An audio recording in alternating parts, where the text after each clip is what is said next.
ఇది కేవలం సమాచారంగా మాత్రమే భావించండి. వైద్య నిపుణులను సంప్రదించండి. రెగ్యులర్ గా యూరినరీ ట్రాక్ట్ ఇన్ఫెక్షన్స్ రావడం కరెక్ట్ కాదు, మంచిది కాదు, it's a sign of something else అని అంటారు. How far is that true అండి? అవునండి. ఎప్పుడైనా ఒక మనిషికి సంవత్సరానికి 1 లేదా 2 సార్లు యూరిన్ ట్రాక్ట్ ఇన్ఫెక్షన్ వస్తే దాన్ని అప్పుడప్పుడే ట్రీట్ చేస్తాం.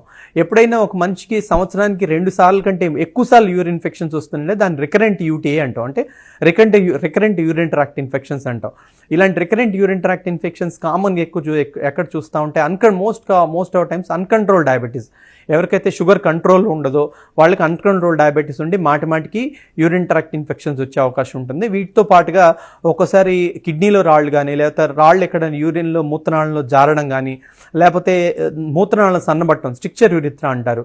ఇవన్నీ కారణాలు ఏమైనా ఉంటే కనుక ఎప్పుడైనా ఎవరైనా ఒక పేషెంట్కి మోర్ దాన్ 2 times సంవత్సరానికి 2 సార్లు కంటే ఎక్కువ సార్లు యూరిన్ ఇన్ఫెక్షన్స్ వస్తుంటే కనుక యూరాలజిస్ట్ని సంప్రదించి సో లోపల అండర్లైన్ ప్రాబ్లమ్స్ ఏమైనా ఉన్నాయో, అన్కంట్రోల్ డయాబెటీస్ కానీ, లేదంటే బయటపడకుండా కిడ్నీలో రాళ్ళు ఉన్నాయా, లేదంటే మూత్రనాళంలో రాళ్ళు ఉండి కిడ్నీ వాపు రావడం కానీ, ఇంకా లేదంటే మూత్రనాళం సన్నబట్టం కానీ, లేదంటే ప్రాస్టేట్ ఎన్లార్జ్మెంట్, పెద్ద వయసు వాళ్ళ మగవాళ్ళలో ప్రాస్టేట్ ఎన్లార్జ్మెంట్ ఉందో, లోపల ఏమన్నా రికరెంట్ యూటీఎస్ వస్తే ఒకసారి పూర్తిగా యూరిన్ ట్రాక్ట్ సిస్టమ్ అంతా ఎవాల్యుయేట్ చేసుకుని అండర్లైన్ ప్రాబ్లమ్స్ లోపల ఏమన్నా ఇలాంటి యూరిన్ ఇన్ఫెక్షన్ రావడానికి అండర్లైన్ ప్రాబ్లమ్స్ ఏమన్నా కనుక్కొని వాటిని ట్రీట్ చేస్తే కనుక ఇలాంటి రికరెంట్ మళ్ళీ యూరిన్ ఇన్ఫెక్షన్స్ రాకుండా మనం నివారించే అవకాశం ఉంటుంది.